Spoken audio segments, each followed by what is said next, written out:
Hi friends, welcome back to PSC nest. നമുക്കറിയാം SCERT പാഠഭാഗങ്ങൾ PSC പോലെയുള്ള മത്സര പരീക്ഷകൾക്ക് വളരെയധികം പ്രാധാന്യം അർഹിക്കുന്നതാണ്.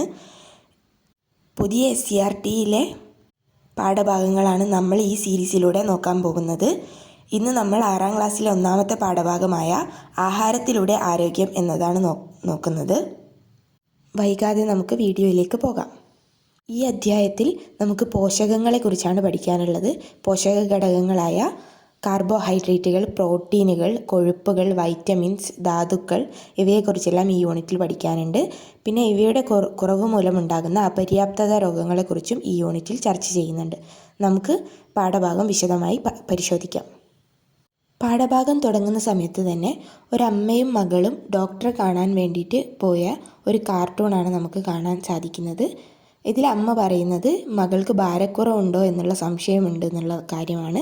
അപ്പോൾ ഡോക്ടർ പറയുന്നത് വളരുന്ന പ്രായമാണല്ലോ, അതുകൊണ്ട് ചെറിയ ഭാരക്കുറവൊന്നും പ്രശ്നമാക്കേണ്ടതില്ല, എന്നാൽ പോഷകാഹാരം ഉറപ്പാക്കണം എന്നുള്ള രീതിയിലാണ് പറയുന്നത്.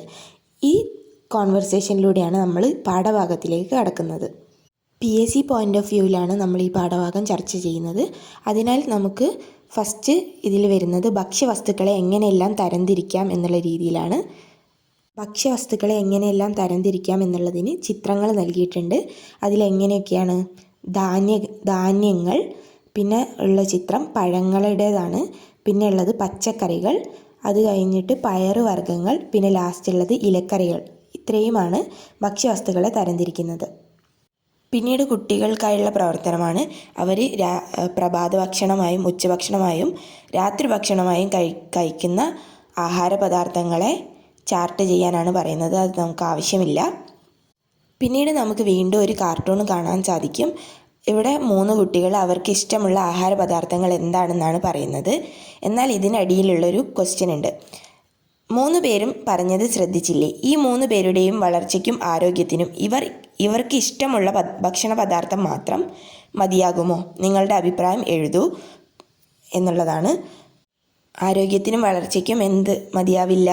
ഇവർക്ക് ഇഷ്ടമുള്ള ഭക്ഷണ പദാർത്ഥം മാത്രം മതിയാകില്ല അല്ലേ? നമുക്ക് ആഹാരത്തിലൂടെ ലഭ്യമാകേണ്ട നിരവധി പോഷക ഘടകങ്ങളുണ്ട്. അതെല്ലാം കൂടെ നമുക്കൊരു ആഹാര പദാർത്ഥത്തിൽ നിന്ന്, നമുക്കിഷ്ടമുള്ള ഒരു ആഹാര പദാർത്ഥത്തിൽ നിന്ന് ലഭിക്കില്ല. അതുകൊണ്ട് തന്നെ നമ്മൾ ആഹാരത്തിൽ വ്യത്യസ്തമായ, നേരത്തെ പറഞ്ഞതുപോലെയുള്ള ധാന്യങ്ങൾ, പഴങ്ങൾ, പച്ചക്കറികൾ, പയറുവർഗ്ഗങ്ങൾ, ഇലക്കറികൾ ഇവയെല്ലാം ഉൾപ്പെടുത്തേണ്ടത് അത്യാവശ്യമാണ്. പിന്നീട് നമ്മൾ നോക്കുന്നത് ആഹാരം എന്തിന് എന്നുള്ളതാണ്. നമ്മൾ എന്തിനാണ് ആഹാരം കഴിക്കുന്നത് എന്നാണ് ഇവിടെ നോക്കുന്നത്. പിന്നീട് ടെക്സ്റ്റ് ബുക്കിൽ ഒരു ബോക്സ് തന്നിട്ടുണ്ട്. അത് വളരെ ഇമ്പോർട്ടൻ്റ് ആണ്. PSCക്കൊക്കെ സ്റ്റേറ്റ്മെൻറ്റ് ടൈപ്പ് ചോദ്യങ്ങളോ അല്ലാത്ത ചോദ്യങ്ങളോ ഒക്കെ നമുക്ക് ഇതിൽ നിന്നും പ്രതീക്ഷിക്കാവുന്നതാണ്. ബോക്സ് വായിക്കാം. നമ്മുടെ ശാരീരിക പ്രവർത്തനങ്ങൾക്ക് ആവശ്യമായ ഊർജം നൽകുന്നത് ആഹാരമാണ്. നമ്മുടെ വളർച്ചയ്ക്കും ആരോഗ്യം നിലനിർത്തുന്നതിനും രോഗങ്ങളെ ചെറുക്കുന്നതിനും ആവശ്യമായ ഘടകങ്ങളാണ് പോഷകങ്ങൾ. ഇതിലൂടെ പറയുന്നത് നമ്മൾ എന്തിനാണ് ആഹാരം കഴിക്കുന്നത്? ശാരീരിക പ്രവർത്തനങ്ങൾക്ക് ആവശ്യമായ ഊർജം ലഭ്യമാകുന്നതിന് വേണ്ടിയിട്ടാണ് നമ്മൾ ആഹാരം കഴിക്കുന്നത്. നമ്മുടെ വളർച്ചയ്ക്കും ആരോഗ്യം നിലനിർത്തുന്നതിനും രോഗങ്ങളെ ചെറുക്കുന്നതിനും ആവശ്യമായ ഘടകങ്ങളാണ് പോഷകങ്ങൾ. എന്താണ് പോഷകങ്ങൾ? നമ്മുടെ വളർച്ചയ്ക്കും ആരോഗ്യം നിലനിർത്തുന്നതിനും രോഗങ്ങളെ ചെറുക്കുന്നതിനും ആവശ്യമായ ഘടകങ്ങളാണ് പോഷകങ്ങൾ എന്ന് പറയുന്നത്. പോഷകങ്ങൾ നമുക്ക് ലഭിക്കുന്നത് ഭക്ഷണ പദാർത്ഥങ്ങളിൽ നിന്നാണ്. ഭക്ഷണ പദാർത്ഥങ്ങളിൽ അടങ്ങിയിരിക്കുന്ന പോഷക ഘടകങ്ങളാണ് കാർബോഹൈഡ്രേറ്റുകൾ, പ്രോട്ടീനുകൾ, കൊഴുപ്പുകൾ, വിറ്റാമിനുകൾ, ധാതുക്കൾ. നമുക്ക് ആഹാരത്തിലൂടെ ലഭ്യമാകുന്ന പോഷക ഘടകങ്ങളെക്കുറിച്ചാണ് പറയുന്നത്. അവ ഏതെല്ലാമാണ്? കാർബോഹൈഡ്രേറ്റുകൾ, പ്രോട്ടീനുകൾ, കൊഴുപ്പുകൾ, വൈറ്റമിനുകൾ, ധാതുക്കൾ. ഇവയാണ് പോഷക ഘടകങ്ങൾ. ജലം ഒരു പോഷക ഘടകമല്ലെങ്കിലും ശാരീരിക പ്രവർത്തനങ്ങൾക്ക് ആവശ്യമായ പ്രധാനപ്പെട്ട ഒരു പദാർത്ഥമാണ്. ജലം എന്ന് പറയുന്നത് ഒരു പോഷക ഘടകമല്ല, എന്നാലും ശാരീരിക പ്രവർത്തനങ്ങൾക്ക് ആവശ്യമായ ഒരു പ്രധാനപ്പെട്ട ഘടകമാണ് എന്ത്? ജലം. ഭക്ഷ്യവസ്തുക്കളിൽ കാണുന്ന നാരുകളും ശാരീരിക പ്രവർത്തനങ്ങൾക്ക് ആവശ്യമാണ്. എല്ലാ ആഹാരത്തിലും എല്ലാ പോഷക ഘടകങ്ങളും മതിയായ അളവിൽ ഉണ്ടാകണമെന്നില്ല. അതിനാൽ നാം പലതരം ഭക്ഷ്യവസ്തുക്കൾ ഉപയോഗിച്ച് വിവിധ ആഹാര പദാർത്ഥങ്ങൾ തയ്യാറാക്കി കഴിക്കുന്നു. നാം കഴിക്കുന്ന ആഹാര പദാർത്ഥങ്ങളുടെ അളവ്, കഴിക്കുന്ന സമയം, വൈവിധ്യം, ഗുണമേന്മ എന്നിവ നമ്മുടെ ആരോഗ്യത്തെ സ്വാധീനിക്കുന്നു. അതുകൊണ്ട് എല്ലാവരും പോഷക സമൃദ്ധമായ ഭക്ഷണം കഴിക്കണം. പോഷക ഘടകം അല്ലെങ്കിലും നമ്മുടെ ശാരീരിക പ്രവർത്തനങ്ങൾക്ക് ആവശ്യമായ ഘടകങ്ങളെ പറ്റിയാണ് ഇതിൽ പറഞ്ഞത്. ജലവും നാരുകളും അത്തരത്തിൽ പ്രധാനപ്പെട്ടവയാണ്. പിന്നീട് പറയുന്നത് എല്ലാ ആഹാര പദാർത്ഥങ്ങളിലും എല്ലാ പോഷക ഘടകങ്ങളും മതിയായ അളവിൽ ഉണ്ടാകില്ല. അതുകൊണ്ട് പലതരം ഭക്ഷ്യവസ്തുക്കൾ ഉപയോഗിച്ച് വിവിധങ്ങളായ ആഹാര പദാർത്ഥങ്ങൾ നമ്മൾ തയ്യാറാക്കി കഴിക്കുന്നത് അതുകൊണ്ടാണ്. പിന്നെ പറയുന്നത് നമ്മുടെ ആരോഗ്യത്തെ സ്വാധീനിക്കുന്ന ഘടകങ്ങളാണ്. അവ ഏതൊക്കെയാണ്? ആഹാര പദാർത്ഥങ്ങളുടെ അളവ്, കഴിക്കുന്ന സമയം, വൈവിധ്യം, ഗുണമേന്മ എന്നിവ നമ്മുടെ ആരോഗ്യത്തെ സ്വാധീനിക്കുന്ന ഘടകങ്ങളായിട്ട് പറയുന്നത്. ഇനി ബോക്സിനെ ബേസ് ചെയ്തിട്ട് കുറച്ച് ക്വസ്റ്റ്യൻസ് കാണാം. അത് നമുക്കൊന്ന് വായിച്ചു നോക്കാം. പ്രധാനപ്പെട്ട പോഷക ഘടകങ്ങൾ ഏതെല്ലാമാണ്? നമ്മൾ ബോക്സിൽ പഠിച്ചില്ലേ, ഏതൊക്കെയായിരുന്നു പ്രധാനപ്പെട്ട പോഷക ഘടകങ്ങൾ? അതെ, കാർബോഹൈഡ്രേറ്റുകൾ, പ്രോട്ടീനുകൾ, കൊഴുപ്പുകൾ, വൈറ്റമിനുകൾ, ധാതുക്കൾ, ഇവയാണ് പ്രധാനപ്പെട്ട പോഷക ഘടകങ്ങൾ. വിവിധ തരം ഭക്ഷ്യവസ്തുക്കൾ ഉപയോഗിച്ച് ആഹാരം തയ്യാറാക്കുന്നതിൻ്റെ ആവശ്യകത എന്തായിരുന്നു? എല്ലാ ആഹാരത്തിലും എല്ലാ പോഷക ഘടകങ്ങളും മതിയായ അളവിൽ ഉണ്ടാകണമെന്നില്ല. അതുകൊണ്ടാണ് നമ്മൾ പല ഭക്ഷ്യവസ്തുക്കൾ ഉപയോഗിച്ച് വിവിധങ്ങളായ ആഹാര പദാർത്ഥങ്ങൾ തയ്യാറാക്കുന്നത്. നാം എന്തിനാണ് പോഷക സമൃദ്ധമായ ഭക്ഷണം കഴിക്കുന്നത്? അത് നമുക്ക് എല്ലാവർക്കും അറിയാം. നല്ല ആരോഗ്യകരമായ ജീവിതം മുന്നോട്ട് നയിക്കാൻ വേണ്ടിയിട്ടാണ് നമ്മൾ പോഷക സമൃദ്ധമായ ഭക്ഷണം കഴിക്കുന്നത്. ഇനി ടെക്സ്റ്റ് ബുക്കിൽ പറയുന്നത് നമ്മൾ വിശപ്പ് മാറാനും രുചി ആസ്വദിക്കാനും വേണ്ടി മാത്രമല്ല ആഹാരം കഴിക്കുന്നത്, മറിച്ച് ഊർജം ലഭിക്കാൻ വേണ്ടി കൂടിയിട്ടാണ് എന്നുള്ളതാണ് അടുത്തതായിട്ട് പറയുന്നത്. ഏതൊക്കെ പോഷക ഘടകങ്ങളിൽ നിന്നാണ് ഊർജം ലഭിക്കുന്നത് എന്നുള്ളത് നമുക്ക് പരിശോധിക്കാം. ആദ്യത്തേത് കാർബോഹൈഡ്രേറ്റ്. ശരീരത്തിനാവശ്യമായ ഊർജം പ്രധാനമായും ലഭിക്കുന്നത് കാർബോഹൈഡ്രേറ്റിൽ നിന്നാണ്. നമ്മുടെ ശരീരത്തിൽ ഊർജത്തിൻ്റെ ആവശ്യം ഏറ്റവും പ്രധാനമായും ഊർജം ലഭിക്കുന്നത് എവിടെ നിന്നാണ്? കാർബോഹൈഡ്രേറ്റിൽ നിന്നാണ്. അന്നജം, പഞ്ചസാര, ഗ്ലൂക്കോസ്, സെല്ലുലോസ്, നാരുകൾ എന്നീ വിവിധ രൂപങ്ങളിൽ കാർബോഹൈഡ്രേറ്റ് ഭക്ഷ്യവസ്തുക്കളിൽ കാണപ്പെടുന്നു. ഏതൊക്കെ രൂപങ്ങളിലാണ് കാർബോഹൈഡ്രേറ്റ് ഭക്ഷ്യവസ്തുക്കളിൽ കാണപ്പെടുന്നത്? അന്നജം, പഞ്ചസാര, ഗ്ലൂക്കോസ്, സെല്ലുലോസ്, നാരുകൾ, ഈ രൂപങ്ങളിലൊക്കെ എന്ത് കാണപ്പെടുന്നുണ്ട്? കാർബോഹൈഡ്രേറ്റ് ഭക്ഷ്യവസ്തുക്കളിൽ കാണപ്പെടുന്നുണ്ട്. ധാന്യങ്ങൾ, കിഴങ്ങുവർഗ്ഗങ്ങൾ എന്നിവയിൽ കൂടുതൽ അടങ്ങിയിരിക്കുന്നത് അന്നജമാണ്. ധാന്യങ്ങൾ, കിഴങ്ങുവർഗ്ഗങ്ങൾ എന്നിവയിൽ കൂടുതൽ അടങ്ങിയിരിക്കുന്നത് അന്നജമാണ്. നമുക്ക് ഊർജം ലഭിക്കണമെങ്കിൽ നമ്മൾ കൂടുതലായി ആഹാരത്തിൽ ഉൾപ്പെടുത്തേണ്ടത് എന്തൊക്കെയാണ്? അപ്പോൾ കാർബോഹൈഡ്രേറ്റ് അടങ്ങിയ ആഹാര പദാർത്ഥങ്ങളല്ലേ? ധാന്യങ്ങൾ, കിഴങ്ങുവർഗ്ഗങ്ങൾ എന്നിവ കൂടുതലായിട്ടും നമ്മളുടെ ആഹാരത്തിൽ ഉൾപ്പെടുത്തേണ്ടതാണ്. ഇനി പറയുന്നത് നമ്മൾ കഴിക്കുന്ന ആഹാര പദാർത്ഥത്തിൽ കാർബോഹൈഡ്രേറ്റിൻ്റെ സാന്നിധ്യമുണ്ടോ എന്ന് തിരിച്ചറിയുന്നതിന് വേണ്ടിയിട്ടുള്ള ടെസ്റ്റാണ്. നമ്മൾ കഴിക്കുന്ന ആഹാര പദാർത്ഥങ്ങളിൽ അന്നജമുണ്ടോ എന്നറിയാൻ വേണ്ടി നടത്തുന്ന പരീക്ഷണത്തിന് പറയുന്ന പേരാണ് അയഡിൻ ടെസ്റ്റ്. അയഡിൻ ടെസ്റ്റ് എങ്ങനെയാണ് ചെയ്യുക? നമ്മൾ ടെസ്റ്റ് ട്യൂബിൽ ഏത് ഭക്ഷണ പദാർത്ഥത്തിലാണോ അന്നജമുണ്ടെന്ന് നമുക്ക് അറിയേണ്ടത്, ആ ഭക്ഷ്യവസ്തു ആ ടെസ്റ്റ് ട്യൂബിൽ എടുക്കുക. എന്നിട്ട് 2-3 തുള്ളി അയഡിൻ ദ്രാവകം, അയഡിൻ ലായനി ചേർത്ത് കഴിഞ്ഞാൽ ഡാർക്ക് ബ്ലൂ കളർ കിട്ടുകയാണെങ്കിൽ അതിനർത്ഥം എന്താണ്? അതിൽ അന്നജമുണ്ട് അല്ലെങ്കിൽ കാർബോഹൈഡ്രേറ്റ് ഉണ്ട് എന്നുള്ളതാണ്. ഇവിടെ 2 ടെസ്റ്റ് ട്യൂബുകൾ എടുത്തിട്ടുണ്ടായിരുന്നു. ഒന്നിൽ പാലും ഒന്നിൽ കഞ്ഞിവെള്ളവും ആയിരുന്നു എടുത്തിട്ടുണ്ടായിരുന്നത്. രണ്ടിലും അയഡിൻ ലായനി 2-3 തുള്ളി അയഡിൻ ലായനി ചേർത്തപ്പോൾ എന്തായിരിക്കും കാണാൻ കഴിഞ്ഞിട്ടുണ്ടാവുക? കഞ്ഞിവെള്ളത്തിലേക്ക് അയഡിൻ ലായനി ചേർത്തപ്പോൾ ഡാർക്ക് ബ്ലൂ കളറ്, കടും നീല നിറം നമുക്ക് കാണാൻ സാധിക്കും. കാരണം കഞ്ഞിവെള്ളത്തിൽ എന്തുണ്ട്? അന്നജമുണ്ട്. എന്നാൽ പാല് എടുത്ത ടെസ്റ്റ് ട്യൂബിലെ കളർ മാറിയിട്ടുണ്ടാവുമോ? ഇല്ല. കാരണം പാലിൽ എന്തില്ല? അന്നജമില്ല. ഇതിന് കാരണം എന്താണ്? കഞ്ഞിവെള്ളത്തിൽ അന്നജമുണ്ട്. അന്നജം എന്തുമായി പ്രവർത്തിക്കുന്നു? അയഡിനുമായി പ്രവർത്തിച്ചാൽ എന്താണ് കിട്ടുക? ഇരുണ്ട നീല നിറം കിട്ടുന്നു. അന്നജം അയഡിനുമായി ചേരുമ്പോൾ ഇരുണ്ട നീല നിറം ഉണ്ടാകുന്നു. അന്നജത്തിൻ്റെ അളവിനനുസരിച്ച് നീല നിറത്തിൻ്റെ കാഠിന്യത്തിൽ വ്യത്യാസമുണ്ടാകും. അതായത് കൂടുതൽ അന്നജമുള്ള ഭക്ഷ്യപദാർത്ഥമാണെങ്കിൽ കൂടുതൽ കടും കളറിലുള്ള നീലയായിരിക്കും ഉണ്ടായിട്ടുണ്ടാവുക. എന്നാൽ അന്നജത്തിൻ്റെ അളവ് കുറവാണെങ്കിൽ ഇളം നീല നിറമായിരിക്കും ഉണ്ടായിട്ടുണ്ടാവുക താരതമ്യേന. ഇവിടെ കുറച്ച് ഭക്ഷ്യവസ്തുക്കൾ നൽകിയിട്ടുണ്ട്. അതിലേക്ക് അയഡിൻ ലായനി ചേർത്താൽ എന്ത് നിറമാറ്റമാണ് ഉണ്ടാവുക എന്നുള്ളത് നമുക്ക് നോക്കാം. ഉരുളക്കിഴങ്ങ് എന്താണ്? കിഴങ്ങ് വർഗത്തിൽപ്പെട്ട ഒരു ഭക്ഷ്യവസ്തുവാണല്ലോ. അതിലേക്ക് അയഡിൻ ലായനി ചേർത്താൽ നമുക്ക് നല്ല കടും നീല നിറം കിട്ടും. ഉരുളക്കിഴങ്ങിൽ ധാരാളം അന്നജം ഉള്ളതുകൊണ്ട് നമുക്ക് നല്ല കടും നീല നിറത്തിലുള്ള ലായനിയായിരിക്കും നമുക്ക് ഈ പരീക്ഷണത്തിന് ശേഷം കിട്ടുക. പിന്നെ രണ്ടാമത്തേത് എന്താണ്? ഭക്ഷ്യവസ്തു വെള്ളരിയാണ്. വെള്ളരിയിൽ അയഡിൻ ലായനി ചേർത്ത് കഴിഞ്ഞാൽ നമുക്ക് നിറമാറ്റം കാണാൻ സാധിക്കില്ല. കാരണം എന്താണ്? വെള്ളരിയിൽ അന്നജം ഇല്ല. അടുത്തതായിട്ട് നമുക്കുള്ളത് മൈദ. മൈദയിൽ അയഡിൻ ലായനി ചേർത്താലും നമുക്ക് നല്ല കടും നീല നിറത്തിലുള്ള റിസൾട്ടാണ് കിട്ടുക. കാരണം മൈദയിലും ധാരാളം അന്നജം അടങ്ങിയിട്ടുണ്ട്. അടുത്തത് മുട്ടയുടെ വെള്ള. മുട്ടയുടെ വെള്ളയിലേക്ക് അയഡിൻ ലായനി ചേർത്താൽ നമുക്ക് നിറമാറ്റം കാണാൻ സാധിക്കില്ല. കാരണം മുട്ടയുടെ വെള്ളയിൽ എന്തില്ല? അന്നജമില്ല. അന്നജം അയഡിനുമായി ചേരുമ്പോൾ ഇരുണ്ട നീല നിറം ഉണ്ടാകുന്നു. അന്നജത്തിൻ്റെ അളവിനനുസരിച്ച് നീല നിറത്തിൻ്റെ കാഠിന്യത്തിൽ വ്യത്യാസം ഉണ്ടാകും. അത് നമ്മൾ ഓൾറെഡി പറഞ്ഞു.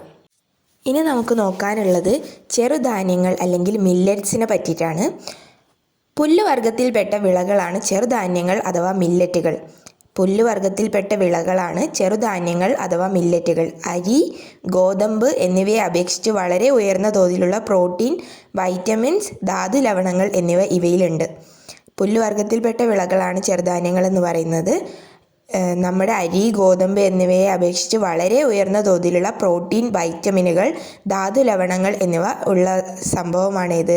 ചെറുധാന്യങ്ങൾ. ഭക്ഷ്യധാന്യമാണ് ചെറുധാന്യങ്ങൾ. നാരുകളാൽ സമ്പന്നമായ ചെറുധാന്യങ്ങൾ ദഹന പ്രക്രിയയിൽ പ്രധാന പങ്കുവഹിക്കുന്നു. നാരുകളാൽ സമ്പന്നമായ ചെറുധാന്യങ്ങൾ ദഹന പ്രക്രിയയിൽ പ്രധാന പങ്കുവഹിക്കുന്നു. മുൻകാലങ്ങളിൽ പക്ഷികൾക്കും മൃഗങ്ങൾക്കുമുള്ള ഭക്ഷണമായിട്ടാണ് ഇവ ഉപയോഗിച്ചിരുന്നത്. ഇവയുടെ പോഷകമൂല്യം മനസ്സിലാക്കിയതോടുകൂടിയാണ് മനുഷ്യരും ആഹാരമായി ഇത് ഉപയോഗിച്ചു തുടങ്ങിയത്. മുൻകാലങ്ങളിൽ പക്ഷികൾക്കും മൃഗങ്ങൾക്കുമുള്ള ഭക്ഷണമായിട്ടാണ് ചെറുധാന്യങ്ങൾ ഉപയോഗിച്ചിരുന്നത്. എന്നാൽ ഇവയുടെ പോഷകമൂല്യം മനസ്സിലാക്കിയതിനെ തുടർന്നാണ് മനുഷ്യരും ആഹാരമായി ചെറുധാന്യങ്ങൾ ഉപയോഗിച്ചു തുടങ്ങിയത്. റാഗി, ബജ്റ, തിന, ചോളം, ചാമ തുടങ്ങിയവ ഈ വിഭാഗത്തിൽപ്പെടുന്നു. ചെറുധാന്യങ്ങൾക്ക് ഉദാഹരണങ്ങൾ ഏതൊക്കെയാണ്? റാഗി, ബജ്റ, തിന, ചോളം, ചാമ. ഇതുമായി ബന്ധപ്പെട്ടൊരു ചോദ്യം പരിചയപ്പെടാം. 2023 United Nations the International Year of millet ആയിട്ടാണ് ആചരിച്ചത്. United Nation 2023 the International Year of millets ആയിട്ടാണ് ആചരിക്കുന്നത്. അതായത് ചെറുധാന്യങ്ങളുടെ അന്താരാഷ്ട്ര വർഷം. അതേതാണ്? 2023. ഇനി പറയാൻ പോകുന്നത് നമ്മുടെ വളർച്ചയ്ക്ക് നമ്മൾ ആഹാരത്തിൽ കാർബോഹൈഡ്രേറ്റ് മാത്രം ഉൾപ്പെടുത്തിയാൽ മതിയോ എന്നുള്ളതാണ്. പോരാ അല്ലേ? ഏതൊക്കെ ഉൾപ്പെടുത്തണം? ഇനി അടുത്തതായി പറയാൻ പോകുന്നത് അതിലെ പ്രോട്ടീനാണ്. ഇതിലൊരു കാർട്ടൂൺ കാണാം. ഇതിലൊരു അമ്മയും മകനും ഡോക്ടറെ കാണാൻ വേണ്ടി പോകുന്നതാണ്. അതിൽ അമ്മ പറയുന്നത് എന്താ? ഒന്നും ചെയ്യാൻ മോന് ഉഷാറില്ല, എപ്പോഴും നല്ല ക്ഷീണമാണെന്ന് പറയുന്നു ഡോക്ടർ. അപ്പോൾ ഡോക്ടർ പറയുന്നത് കുട്ടിക്ക് വളർച്ചാ കുറവുണ്ട്, മുട്ട, ചെറുപയർ, നിലക്കടല, മത്സ്യം, പാൽ തുടങ്ങിയവ ആഹാരങ്ങൾ ധാരാളമായി നൽകണം. അതായത് കുട്ടിക്ക് വളർച്ചക്കുറവുണ്ട്. അപ്പോൾ വളർച്ചക്കുറവുള്ളതിന് ഏതൊക്കെ ആഹാരങ്ങളാണ് ഡോക്ടർ കഴിക്കാൻ പറയുന്നത്? മുട്ട, ചെറുപയർ, നിലക്കടല, മത്സ്യം, പാൽ എന്നിവ ധാരാളമായി കഴിക്കാൻ വേണ്ടിയിട്ട് ഡോക്ടർ പറയുന്നുണ്ട്. ഇനി ഒരു ഇമ്പോർട്ടൻ്റ് ആയിട്ടുള്ള ബോക്സാണ്. ശരീരനിർമ്മിതിക്കും വളർച്ചയ്ക്കും ആവശ്യമായ ഒരു പ്രധാന പോഷക ഘടകമാണ് പ്രോട്ടീൻ. ശരീരനിർമ്മിതിക്കും വളർച്ചയ്ക്കും ആവശ്യമായ ഒരു പ്രധാന പോഷക ഘടകമാണ് പ്രോട്ടീൻ. പ്രോട്ടീൻ്റെ ധർമ്മങ്ങൾ എന്തൊക്കെയാണ്? ശരീരനിർമ്മിതി, വളർച്ച. ശരീരനിർമ്മിതിയും വളർച്ചയുമാണ് പ്രോട്ടീൻ്റെ പ്രധാന ധർമ്മങ്ങൾ. പേശികൾ, തലമുടി, ത്വക്ക് എന്നിവയുടെ ആരോഗ്യത്തിന് പ്രോട്ടീൻ ആവശ്യമാണ്. പേശികൾ, തലമുടി, ത്വക്ക് എന്നിവയുടെ ആരോഗ്യത്തിന് പ്രോട്ടീൻ ആവശ്യമാണ്. പ്രോട്ടീൻ എന്തിൻ്റെയൊക്കെ ആരോഗ്യത്തിനാണ് ആവശ്യം? പേശികൾ, തലമുടി, ത്വക്ക്. പേശികൾ, തലമുടി, ത്വക്ക് എന്നിവയുടെ ആരോഗ്യത്തിന് പ്രോട്ടീൻ ആവശ്യമാണ്. കൂടാതെ ഇവ ഊർജവും പ്രദാനം ചെയ്യുന്നു. ഊർജം നൽകാനും വേണ്ടിയിട്ട് എന്ത് സഹായിക്കുന്നുണ്ട്? പ്രോട്ടീൻ സഹായിക്കുന്നുണ്ട്. പ്രോട്ടീൻ്റെ കുറവ് മൂലം ക്വാഷിയോർക്കർ, മരാസ്മസ് എന്നീ രോഗങ്ങൾ ഉണ്ടാകുന്നു. പ്രോട്ടീൻ്റെ കുറവ് മൂലം ഉണ്ടാകുന്ന രോഗങ്ങൾ വളരെയധികം ഇമ്പോർട്ടൻ്റ് ആണ്. ഒരുപാട് തവണ PSCക്ക് ചോദിച്ച ചോദ്യമാണ് പ്രോട്ടീൻ്റെ കുറവ് മൂലം ഉണ്ടാകുന്ന രോഗങ്ങൾ. ക്വാഷിയോർക്കറും മരാസ്മസും. ക്വാഷിയോർക്കർ ബാധിച്ച കുട്ടിയുടെ ഒരു ചിത്രം ടെക്സ്റ്റ് ബുക്കിൽ തന്നിട്ടുണ്ട്. ഇനി പ്രോട്ടീൻ അടങ്ങിയ ചില ഭക്ഷ്യവസ്തുക്കൾ ഏതൊക്കെയാണെന്ന് നോക്കാം. ഏതൊക്കെയാണ്? പയറ് വർഗ്ഗങ്ങൾ, പനീർ, അണ്ടിപ്പരിപ്പ്, നിലക്കടല, മാംസം, മത്സ്യം, മുട്ട, പാൽ. പ്രോട്ടീൻ അടങ്ങിയ ഭക്ഷ്യവസ്തുക്കൾ ഏതൊക്കെയാണ്? പയറ് വർഗ്ഗങ്ങൾ, പനീർ, അണ്ടിപ്പരിപ്പ് അല്ലെങ്കിൽ കശുവണ്ടി, നിലക്കടല, മാംസം, മത്സ്യം, മുട്ട, പാൽ. ഇത്രയാണ് പ്രോട്ടീനെ കുറിച്ച് പറയുന്നത്. ഇനി അടുത്ത പോഷക ഘടകത്തിനെ കുറിച്ചാണ് പറയുന്നത്, കൊഴുപ്പ്. കാർബോഹൈഡ്രേറ്റ്, പ്രോട്ടീൻ എന്നിവ പോലെ കൊഴുപ്പും നമുക്ക് ആവശ്യമാണ്. ഒരേ അളവിൽ കൊഴുപ്പും കാർബോഹൈഡ്രേറ്റും പ്രോട്ടീനും എടുത്താൽ ഏറ്റവും കൂടുതൽ ഊർജ്ജം ലഭിക്കുന്നത് കൊഴുപ്പിൽ നിന്നാണ്. ഒരേ അളവിൽ കൊഴുപ്പും കാർബോഹൈഡ്രേറ്റും പ്രോട്ടീനും എടുത്താൽ ഏറ്റവും കൂടുതൽ ഊർജ്ജം ലഭിക്കുന്നത് ഏതിൽ നിന്നാണ്? കൊഴുപ്പിൽ നിന്നാണ്. ഓർത്ത് വെക്കണേ, സ്റ്റേറ്റ്മെൻറ്റ് ടൈപ്പ് ചോദ്യങ്ങളൊക്കെ പ്രതീക്ഷിക്കാവുന്നതാണ്. ഒരേ അളവിൽ കൊഴുപ്പും കാർബോഹൈഡ്രേറ്റും പ്രോട്ടീനും എടുത്താൽ ഏറ്റവും കൂടുതൽ ഊർജ്ജം ലഭിക്കുന്നത് കൊഴുപ്പിൽ നിന്നാണ്. ഇനി പറയുന്നത് നമ്മൾ കഴിക്കുന്ന ഭക്ഷ്യവസ്തുക്കളിൽ കൊഴുപ്പുണ്ടോ എന്ന് എങ്ങനെ കണ്ടെത്താം എന്നുള്ളതാണ്. നമുക്കറിയാം, പേപ്പറിൽ കുറച്ച് എണ്ണയോ നെയ്യോ ഒക്കെ ആയിക്കഴിഞ്ഞാൽ എന്തുണ്ടാവും? ആ പേപ്പറിൽ ഒരു കറ പോലെ കാണാൻ പറ്റും. നമുക്ക് ട്രാൻസ്പെറൻറ്റ് ഷീറ്റ് പോലെ നമുക്ക് പണ്ട് ചിത്രം വരയ്ക്കാനൊക്കെ നമ്മൾ കുറച്ച് എണ്ണയാക്കിയിട്ട് ഒരു പേപ്പറിൽ കുറച്ച് എണ്ണയാക്കിയിട്ട് നമുക്ക് വരയ്ക്കേണ്ട ചിത്രത്തിൻ്റെ മുകളിൽ നമുക്ക് ചിത്രമൊക്കെ വരയ്ക്കാം. കാരണം എന്താണ്? എണ്ണ ആയിക്കഴിഞ്ഞാൽ ആ പേപ്പറിനൊരു ട്രാൻസ്പെറൻറ്റ് എഫക്റ്റാണ്, ഒരു കറ പോലെ കാണാൻ പറ്റും നമുക്ക്. അങ്ങനെ ആഹാര പദാർത്ഥങ്ങൾ പേപ്പറിൽ ഉരച്ച് നോക്കുമ്പോൾ ഇതുപോലെ കാണാൻ പറ്റുന്നുണ്ടെങ്കിൽ എണ്ണയുണ്ട് എന്നുള്ളതാണ് പരീക്ഷണത്തിൽ ചെയ്യുന്നത്. ഓരോ ആഹാര വസ്തുക്കൾ ഇതിൽ തന്നിട്ടുണ്ട്. ചിപ്സ്, പച്ച വാഴയ്ക്ക, ചതച്ച എള്ള്, ഉണങ്ങിയ തേങ്ങ, ചതച്ച നിലക്കടല, ഇതൊക്കെയാണ് ആഹാര വസ്തുക്കൾ. ഇതിലൊക്കെ എണ്ണ ഉണ്ടോ എന്ന് നമുക്ക് നോക്കാം. അതായത് ചിപ്സ് ആണെങ്കിൽ നമ്മൾ പേപ്പറിൽ ഉരച്ച് കഴിഞ്ഞാൽ എണ്ണയുടെ കറ കാണാൻ പറ്റും. അപ്പോൾ ചിപ്സിൽ എന്തുണ്ട്? കൊഴുപ്പുണ്ട്. പച്ച വാഴയ്ക്കയിൽ കൊഴുപ്പിൻ്റെ അംശമില്ല, അതുകൊണ്ട് ആ എണ്ണയുടെ അംശം നമുക്ക് പേപ്പറിൽ കാണാൻ സാധിക്കില്ല. ചതച്ച എള്ളിൽ എന്തുണ്ട്? എണ്ണയുണ്ട്, അതുകൊണ്ട് ആ പേപ്പറിൽ നമുക്ക് എന്ത് കാണാൻ പറ്റും? എണ്ണയുടെ സ്റ്റെയിൻ കാണാൻ വേണ്ടി പറ്റും. ഉണങ്ങിയ തേങ്ങയിലും എണ്ണയുണ്ട്, അപ്പോഴും നമുക്ക് എണ്ണയുടെ സ്റ്റെയിൻ കാണാൻ വേണ്ടി സാധിക്കും. ചതച്ച നിലക്കടലയിലും എന്തുണ്ട്? കൊഴുപ്പുണ്ട്, അത് നമുക്ക് കാണാൻ വേണ്ടി സാധിക്കും. ഇനി കൊഴുപ്പടങ്ങിയ ഭക്ഷണ പദാർത്ഥങ്ങൾ ഏതൊക്കെയാണെന്നാണ് പറയുന്നത്. എണ്ണ, നെയ്യ്, മാംസം, മുട്ട, തേങ്ങ, എള്ള്, കടുക്, നിലക്കടല, പാല്, വെണ്ണ തുടങ്ങിയ ഭക്ഷണ പദാർത്ഥങ്ങളാണ് കൊഴുപ്പടങ്ങിയത്. ഏതൊക്കെയാണ്? എണ്ണ, നെയ്യ്, മാംസം, മുട്ട, തേങ്ങ, എള്ള്, കടുക്, നിലക്കടല, പാല്, വെണ്ണ. എന്നാൽ സസ്യങ്ങളിൽ നിന്നും ജന്തുക്കളിൽ നിന്നും നമുക്ക് കൊഴുപ്പ് ലഭിക്കുന്നുണ്ട്. കൊഴുപ്പ് നമുക്ക് സസ്യങ്ങളിൽ നിന്നും ജന്തുക്കളിൽ നിന്നും ലഭിക്കുന്നുണ്ട്. കുറച്ച് ചിത്രങ്ങൾ താഴെ തന്നിരിക്കുന്നത് എന്താണ്? കൊഴുപ്പടങ്ങിയ ആഹാര പദാർത്ഥങ്ങളുടെ ചിത്രമാണ് തന്നിട്ടുള്ളത്. ആദ്യത്തേത് വെളിച്ചെണ്ണ, രണ്ടാമത്തേത് നെയ്യ്, മൂന്നാമത്തേത് മത്സ്യ എണ്ണ അല്ലെങ്കിൽ മീനെണ്ണ, നാലാമത്തേത് ബട്ടറാണ്, അഞ്ചാമത്തേത് ലാസ്റ്റത്തേത് എന്താണ്? സൺഫ്ലവർ ഓയിലാണ്. ഈ ചിത്രങ്ങൾ എന്തിനാണ് തന്നത്? കൊഴുപ്പ് സസ്യങ്ങളിൽ നിന്നും ജന്തുക്കളിൽ നിന്നും കൊഴുപ്പ് ലഭിക്കുന്നുണ്ട് എന്നുള്ളത് കാണിക്കാൻ വേണ്ടിയിട്ടാണ്. ഇതിൽ സസ്യങ്ങളിൽ നിന്ന് ലഭിക്കുന്ന കൊഴുപ്പുകൾ ഏതൊക്കെയാണ്? നമ്മുടെ വെളിച്ചെണ്ണ സസ്യങ്ങളിൽ നിന്നാണ് ലഭിക്കുന്നത്. അതുപോലെ സൺഫ്ലവർ ഓയിലും ഏതിൽ നിന്നാണ് ലഭിക്കുന്നത്? സസ്യങ്ങളിൽ നിന്നാണ്. ജന്തുക്കളിൽ നിന്ന് ലഭിക്കുന്നതാണ് നെയ്യ്, ബട്ടർ, മത്സ്യ എണ്ണ, അതൊക്കെ എന്താണ്? ജന്തുക്കളിൽ നിന്നാണ് ലഭിക്കുന്നത്. ഇങ്ങനെ സസ്യത്തിൽ നിന്ന് ലഭിക്കുന്ന കൊഴുപ്പുകളെയാണ് സസ്യജന്യ കൊഴുപ്പുകൾ എന്ന് പറയുന്നത്. അതിനുദാഹരണമാണ് വെളിച്ചെണ്ണ, സൺഫ്ലവർ ഓയിൽ. എന്താണ് പറയുക? സസ്യജന്യ കൊഴുപ്പുകൾ. ജന്തുക്കളിൽ നിന്ന് നമുക്ക് കിട്ടുന്ന കൊഴുപ്പുകളാണ് ജന്തുജന്യ കൊഴുപ്പുകൾ. ജന്തുജന്യ കൊഴുപ്പുകൾക്ക് ഉദാഹരണമാണ് നെയ്യ്, ബട്ടർ, മത്സ്യ എണ്ണ മുതലായവ. പച്ചക്കറി, അരി, ഗോതമ്പ് തുടങ്ങിയ മിക്കവാറും എല്ലാ ഭക്ഷ്യവസ്തുക്കളിലും ചെറിയ അളവിൽ കൊഴുപ്പ് അടങ്ങിയിട്ടുണ്ട്. പച്ചക്കറി, അരി, ഗോതമ്പ് തുടങ്ങിയ മിക്കവാറും എല്ലാ ഭക്ഷ്യവസ്തുക്കളിലും ചെറിയ അളവിൽ എന്തുണ്ട്? കൊഴുപ്പ് അടങ്ങിയിട്ടുണ്ട്. അടുത്തതായി നമ്മൾ പറയാൻ പോകുന്നത് കൊളസ്ട്രോളിനെ പറ്റിയിട്ടാണ്. കൊഴുപ്പിൻ്റെ ഒരു രൂപമാണ് കൊളസ്ട്രോൾ. കൊളസ്ട്രോൾ എന്ന് പറഞ്ഞാൽ എന്താണ്? കൊഴുപ്പിൻ്റെ ഒരു രൂപമാണ് കൊളസ്ട്രോൾ. കൊഴുപ്പിൻ്റെ ഒരു രൂപമാണ് കൊളസ്ട്രോൾ. മിതമായ അളവിൽ കൊളസ്ട്രോൾ ശരീരത്തിന് ആവശ്യമാണ്. മിതമായ അളവിൽ കൊളസ്ട്രോൾ ശരീരത്തിന് ആവശ്യമാണ്. എന്നാൽ രക്തത്തിൽ കൊളസ്ട്രോൾ അധികമായാൽ അത് രക്തക്കുഴലുകളുടെ ഉൾഭിത്തിയിൽ അടിഞ്ഞുകൂടുകയും രക്തത്തിൻ്റെ ഒഴുക്കിനെ തടസ്സപ്പെടുത്തുകയും ചെയ്യും. ഇത് ഹൃദ്രോഗം, പക്ഷാഘാതം തുടങ്ങിയ ഗുരുതര രോഗങ്ങൾക്ക് കാരണമാകും. അതായത് നമ്മുടെ ശരീരത്തിൽ കൊഴുപ്പ് ആവശ്യമായ ഒരു ഘടകമാണ്. കൊഴുപ്പിൻ്റെ ഒരു രൂപമാണ് നമ്മൾ എന്ത് പറയുന്നത്? കൊളസ്ട്രോൾ എന്ന് പറയുന്നത്. മിതമായ അളവിൽ കൊളസ്ട്രോൾ നമ്മുടെ ശരീരത്തിന് ആവശ്യമാണ്. എന്നാൽ ഒരളവിൽ കൂടിക്കഴിഞ്ഞാൽ ഇത് രക്തക്കുഴലിൻ്റെ ഉൾഭിത്തിയിൽ അടിഞ്ഞുകൂടുകയും രക്തത്തിൻ്റെ ഒഴുക്കിനെ തടസ്സപ്പെടുത്തുകയും ചെയ്യും. അതാണ് പ്രശ്നക്കാരൻ. കൊളസ്ട്രോൾ ഒരു പ്രശ്നക്കാരനല്ല. എന്നാൽ അമിതമായ അളവിൽ കൊളസ്ട്രോൾ ശരീരത്തിലുണ്ടെങ്കിൽ അതാണ് പ്രശ്നക്കാരനായി മാറുന്നത്.